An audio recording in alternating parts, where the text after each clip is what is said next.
We have a cluster of the earthquakes at a depth of the 1 kilometer to around 6 or 7 kilometers.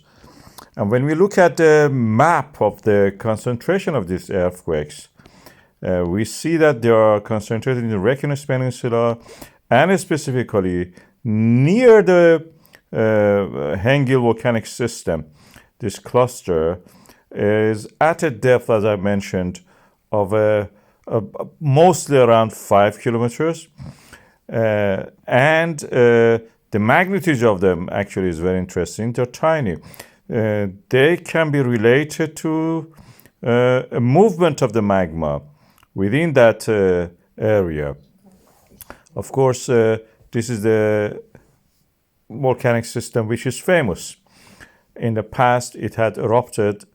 And when we have one eruption, which is currently we have it in the Svartsengi, the pool of the earth crust creates activity in the adjacent volcanic systems. So Svartsengi, when it has eruption, next we'll have Brennisteinsfjöll, next maybe we may have the Hengill or Brennisteinsfjöll, and then Hengill, and then goes toward the north. This is a spreading of the earth crust, lithosphere, as you can see, and through that extension, we have the mid-Atlantic ridge, which a microcontinent of the Iceland is actually sitting on the top of it.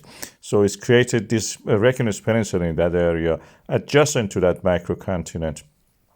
And we have one eruption in this area, for example, Svartsengi. The next one also will happen in the adjacent toward the east area. Most of these are on the Eurasian plate. I have a video about this. Please watch this.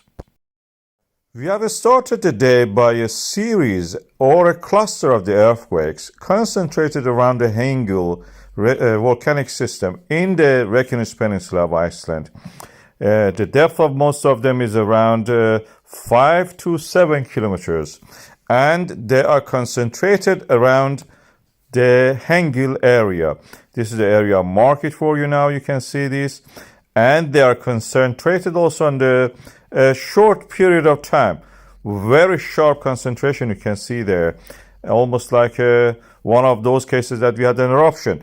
Interesting, at this time also we had 1 kilometer depth earthquake on the ground zero in the Grindavik. That's the area that we are expecting an eruption any moment, related also to the another volcanic system called the Svartsengi volcanic system. These are from the movements of the plates and transferring of the movement through the transform fault. Those black arrows shows them through the volcanic system in this Reykjanes Peninsula of Iceland. I have a video about the Hengill volcanic system and the importance of it. You please watch this video and remember that this is the area tectonically active. We are seeing land being built. There is a very common mistake according to which in Iceland we have the boundary between the American plate and Eurasian plate. This is wrong. And why? Because we have another plate, a less known plate between these two. It's a microplate. It's called Hrapar microplate. This is where we have no earthquakes, no volcanism, yes, no volcanism, and no tremors of any kind that can actually threaten the life.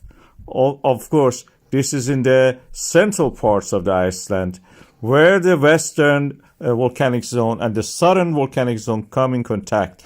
The triple point of that is bounded what we call as Hengill volcanic system. This is a nasty volcanic system, one of the biggest of the sequence of the volcanic systems in the Reykjanes Peninsula. It had erupted last time in 2,000 years ago, and it has a large lava field. Because it's close to the glaciers, it can be potentially explosive. At the moment, it is a source of the geysers, the geothermal fountains of hot springs, as you can see here. And they can erupt to a beautiful height, several hundred meters sometimes.